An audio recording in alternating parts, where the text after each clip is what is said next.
अवैध खनन जो यमुना के ऊपर बरसों से सालों से चल रहा है, ये अंधी सरकार उसे नहीं देख पा रही है। सुप्रीम कोर्ट ने अभी पिछले दिनों हरियाणा सरकार को अरावली के नाम पर फटकार लगाई। 20,000 करोड़ से भी ज्यादा का घोटाला अकेले यमुना रेती की नाजायज खनन का है। और जो ये पुल प्रहलादपुर में बना रखा है, इसे बनाने की कोई इजाजत नहीं है, ना ऐसे बना सकते। मन मर्जी यमुना को खोद रहे हैं, जगह जगह गहरे गड्ढे हो रहे हैं। आने वाले दिनों में बारिश या अगर पानी आया तो ये तमाम इलाके को उजाड़ सकता है। इस यमुना के अवैध खनन में यहाँ के तमाम अधिकारी, डीसी, एसपी, सभी पुलिस, सभी प्रशासन, यहाँ के मंत्री, दोनों जिलों के मंत्री, इनके विधायक और इनके जो वर्कर हैं, कार्यकर्ता हैं, वो अवैध खनन के धंधे में संलिप्त हैं, मिले हुए हैं। सरकार ईमानदारी की बात करती है। इस 20,000 करोड़ के धांधली का, घोटाले का सरकार को जवाब देना चाहिए, क्योंकि जो रेती का खनन होता है उसमें जीएसटी का भी कलेक्शन होना होता है। पर्यावरण विभाग के मुताबिक उसकी छनाई, उसकी निकासी, कितना गड्ढा खोदेंगे, कितना नहीं करेंगे, उन सब बातों का जिक्र होता है। लेकिन प्रहलादपुर के इस अवैध पुल को बना करके जो यमुना के साथ खिलवाड़ और इस इलाके के लोगों के साथ जो खिलवाड़ किया जा रहा है, ये आने वाले दिनों में हमारे इलाके को तो तबाह करेगा, लेकिन सरकार के खजाने को लूटने का भी इस नायाब सरकार का नायाब तरीका हमारे इलाके में चल रहा है। सरकार को जवाब देना चाहिए।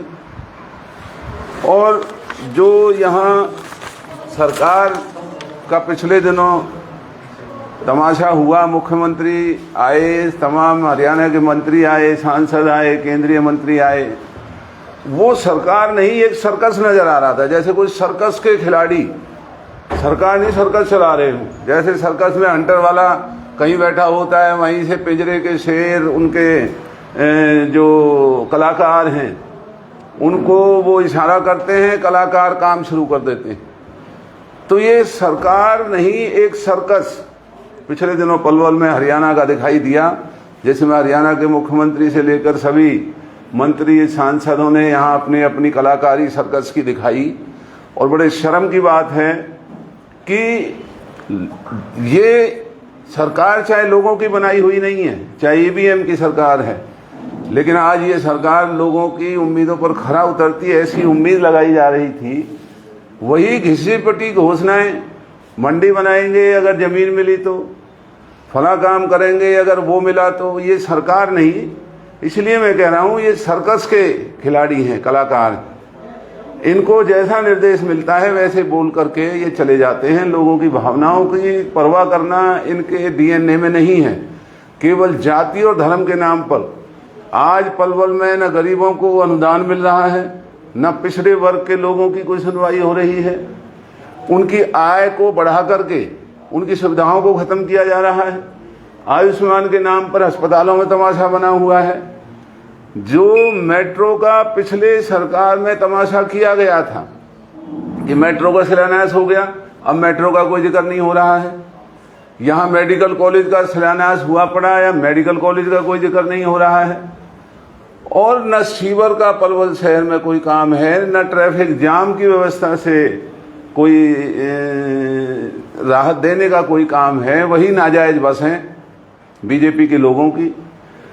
जितनी रेल चला करती थी, आज तक भी उन रेलों तक को शुरू नहीं किया गया है। ये काहे की सरकार है?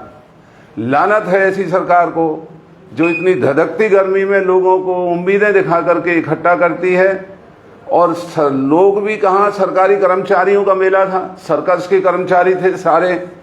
ये हमारे इलाके के लोग नहीं, ये तमाम सर्कस के कर्मचारी थे। चाहे वो हॉस्पिटल के कर्मचारियों को वहां ले जाया गया, चाहे वो अलग विभाग के कर्मचारियों को वहां ले जाया गया।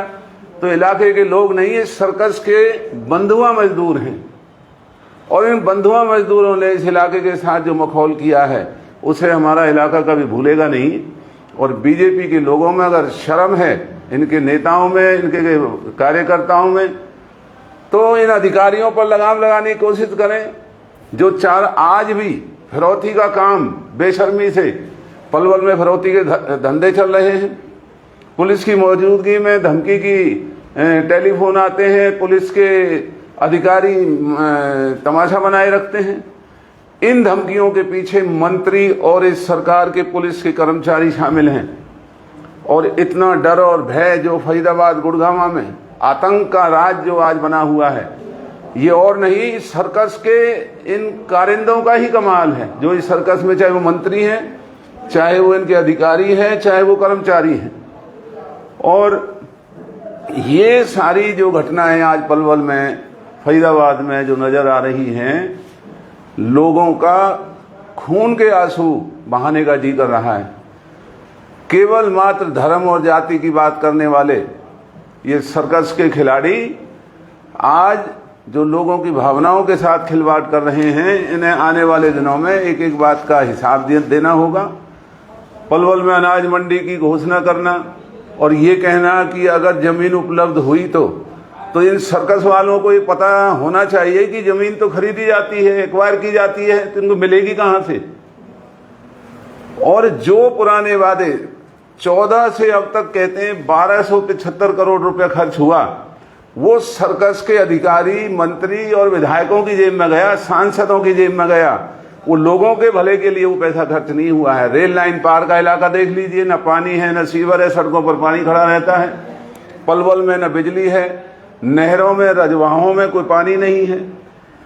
किसान मुंह फाड़े देख रहा है कि जो पिछले दिनों ओलावृष्टि से, बेमौसमी बारिश से नुकसान हुआ, उसकी भरपाई होगी, लेकिन कोई भरपाई नहीं। पोर्टल के नाम पर धंधे चल रहे हैं।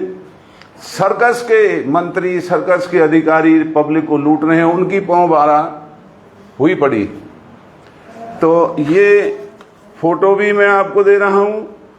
और जो यमुना में 20,000 करोड़ का सरकार चाहे तो आमने सामने हमसे हिसाब करे। जो वहां पर नाजायज खनन का काम चल रहा है, सुप्रीम कोर्ट के संज्ञान के बाद भी आज भी वहां पर नाजायज पुल बना करके यमुना के दोनों तरफ जबरन खुदान का काम चल रहा है। किसानों को डराते हैं। किसानों को 1 किलो यमुना रेती नहीं मिलती। और इनके बहुत बड़े बड़े, उनको हवा बोलते हैं, हावा बोलते हैं, हाईवा।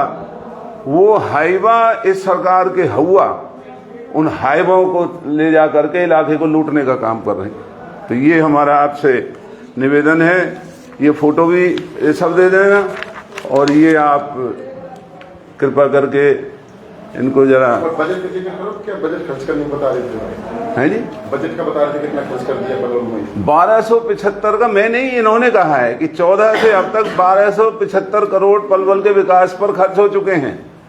तो ये विकास तो पलवल में कहीं नजर नहीं आ रहा है। ना कहीं सीवर डला है, ना पीने का पानी है, ना कहीं गलियां बनी है, ना नालियां बनी है। वही ईंटें उखड़ती हैं, उन्हीं ईंटों को बेच करके दूसरी ईंटें लगाई जाने का काम चल रहा है। मंत्रियों के घरों के आगे लुटेरे बैठे रहते हैं और वो जो भी जाता है उनसे पैसा मांगते हैं, लोगों को शर्मिंदा कर रहे हैं। तो इन सर्कस के इन कारीगरों को लोगों के प्रति सावधान लेना चाहिए। ये सर्कस सारी उम्र नहीं चलेगा। मुख्यमंत्री पलवल में जब आए थे धन्यवाद रैली में, वो राहुल गांधी पर कटाक्ष कर गए हैं कि लंगड़े घोड़े, देश के घोड़े और दूसरा घोड़ा।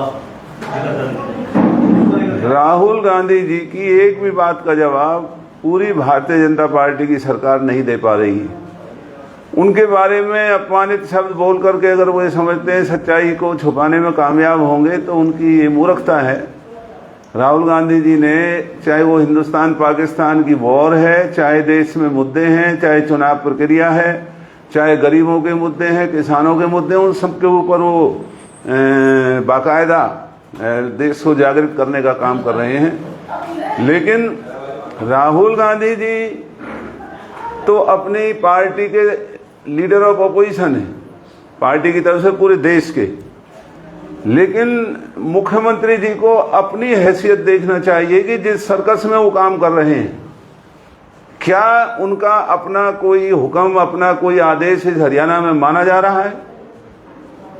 ये सर्कस कब तक चलेगा? ये सर्कस का ज़्यादा लंबा समय नहीं है। वो कह रहे महात्मा जी राहुल देश की जनता से राहुल को और कांग्रेस को अपने इस बयान पे कि उनका कहना है राहुल गांधी खुद है। कांग्रेस को देश से मुक्त माना। किस बात के लिए? इस बात के लिए उन्होंने कहा है कि हमारी पार्टी में 3 तरह के नेता हैं, एक लंगड़ा घोड़ा, एक बारात का घोड़ा, एक देश का घोड़ा। तो ये इन्होंने जो कहा है उसे माफी मांगनी चाहिए देश की जनता से। ये जो बातें हैं, विपक्ष को अधिकार होता है कि वो लोगों की जनभावनाओं को नेताओं के सामने रखे, और जो आज देश के अंदर भाजपा के नेताओं की जो हालत बनी हुई है, कोई फौज को गाली दे रहा है, कोई फौज को गुलाम बता रहा है, कोई कर्नल उनको गुलाम बता रहा है, उनको टेररिस्ट की बहन बता रहा है, कोई सुप्रीम कोर्ट का मखौल उड़ा रहा है। तो ये इस तरह की बदतमीजी बेहूदगी बीजेपी के लोगों का काम है। कांग्रेस ने हमेशा देश की लड़ाई लड़ी है और आज भी कांग्रेस ही लोगों के बचाव में आगे बढ़ करके इस बेईमान सरकार को जागृत करने का काम कर रही है। कांग्रेस पार्टी को तो नादारा पार्टी कहती है बीजेपी सरकार। वो कुछ भी कहें, लेकिन कांग्रेस इस वक्त लोगों की आवाज़ है, और जो ये भाजपा मनमाने तरीके से देश को हाँक रही है, ना किसी संविधान की परवाह है, ना किसी कानून की परवाह है, ना भगवान की परवाह है। नाम भगवान का लेते हैं, अदालतों में जाकर के भगवान को ही मना कर देते हैं कि हमने तो किसी भगवान का नाम नहीं लिया। तो ये दोहरा चरित्र भाजपा नेताओं का है, जो लोगों को भगवान का वास्ता देते हैं और जब अदालत का सामना करना पड़ता है तो वहां जाकर के मना करते हैं कि हमारा भगवान से कोई लेना देना नहीं। तो ये इनकी असलियत है। कहीं आप बदल के चुनाव की बात कर रही है जो धर्म के नाम पर वोट सब जगह इन्होंने ऐसा ही किया है। इन्होंने पूरे देश में भगवान का नाम लेकर के लोगों की भावनाओं को जो खेलने का काम किया है। राजनीतिक सभाओं में मंदिरों के पुजारियों को बिठा करके, आज भी इनकी सभाओं में जो मंदिरों के पुजारी बैठते हैं, उन मंदिर के पुजारियों के लिए भी बहुत बड़ा उल्हाना है, और इस सरकार के लिए कि अगर स्टेज पर बिठाना सभी धर्मों के जो उनके गुरु हैं उनको बिठाएं। इस देश में संविधान है, सबको अपना अधिकार है, लेकिन देश के अपनी विफलताओं को छुपाने के लिए भाजपा की ये सरकार नहीं, सर्कस जो ये धंधा कर रही है, ये लोगों की समझ में आ रहा है। मंत्री जी, राहुल गांधी जी आए, हरियाणा के नेताओं के साथ मीटिंग की, संगठन सृजन को लेकर चर्चा हुई, तो कब तक हरियाणा को उम्मीद करते हैं कि संगठन मिल जाएगा? क्योंकि 11 अब संगठन बनने का रास्ता उन्होंने प्रशस्त किया है और बहुत जल्दी ही संगठन आएगा। उन्होंने टाइम माउंट किया, 30 जून तक का टाइम दिया है। हाँ, तो इस समय सीमा में हमारा जो संगठन है वो बनकर के आप लोगों के सामने आएगा। यूथ का हमारा प्रधान जी बैठे हैं, इनका संगठन, ओम प्रकाश जी का हमारी बेटी बैठी है, तो इनका महिलाओं का सबका जो संगठन है, प्रेरणा जी का, इनका सब ये सामने आपके आएगा। और लोगों की बात हम रखने में कहीं से भी पीछे नहीं रहेंगे। जनरल जिला अध्यक्ष उसकी कोई उम्र की सीमा रखी गई है? 55 साल तक रखी है। अभी वो जो बातें हैं वो सामने खुले तौर पर नहीं आई। वहाँ बताते हैं कि कहा है जनरल सेक्रेटरी ने, लेकिन जब वो हमारे ऑब्जर्वर यहाँ आएंगे तो वो बताएंगे। जलाल साहब, राहुल गांधी ने कल विभिन्न अखबारों में ये मुद्दा उठाया कि महाराष्ट्र में ईवीएम से चुनाव की चोरी की गई है। ईवीएम से भी और 70 लाख नए वोटर जोड़कर 5 महीने में। तो राहुल गांधी और कांग्रेस महाराष्ट्र विधानसभा चुनाव का मुद्दा जो धांधली बता रही है उसको पुरजोर तरीके से उठा रही है, लेकिन आपकी तरफ से हरियाणा का मुद्दा उठाया जा रहा है, हरियाणा में वैसा हुआ है। तो कांग्रेस आलाकमान हरियाणा का मुद्दा क्यों उठा रहा है कि हरियाणा में वैसा हुआ है? हरियाणा में क्योंकि तकरीबन मामला हाई कोर्ट के अंदर है, और जो राहुल जी ने अखबार में कहा है, हमने वो तमाम के तमाम मुद्दों को हाई कोर्ट में याचिकाएं डाल करके उन सभी बिंदुओं को उठा रखा है। और क्योंकि मामला कोर्ट के विचाराधीन है, इसलिए उस पर अब कोई टिप्पणी करना राहुल गांधी जी का वो बनता नहीं। वरना हरियाणा की धांधलियों का तो मुझे ही चेयरमैन बनाया था, और हमने ईवीएम की धांधली, वोटर लिस्ट की धांधली, अधिकारियों की गुंडागर्दी, इनका किस तरीके से परसेंटेज बढ़ा और किस तरीके से मेवात में नहीं बढ़ा, सारे हरियाणा में बढ़ा, वो सारी बातें हमने कानून के दायरे में हाई कोर्ट के अंदर, पंजाब हरियाणा हाई कोर्ट में 21 याचिकाएं पहली दफा इतने बड़े स्तर पर डाली है और हमें न्यायपालिका पर विश्वास है। आप देखेंगे कि इनकी चुनावी धांधलियों को पंजाब हरियाणा हाई कोर्ट में जल्दी ही न्याय मिलने की हमें उम्मीद है। बिहार चुनाव आने वाला है, उसको लेकर आप क्या कहेंगे? अगर जो तैयारियां वहाँ चल रही हैं और चुनाव आयोग अगर बीजेपी के हाथों में नहीं खेला तो वहाँ पर जो चुनाव का नतीजा वो लोगों का जनमत का होगा, लोगों का फैसला बीजेपी के खिलाफ होगा। राहुल गांधी जी ने अभी घोषणा की थी कल में कि बिहार में भी महाराष्ट्र की राजनीति चल रही है।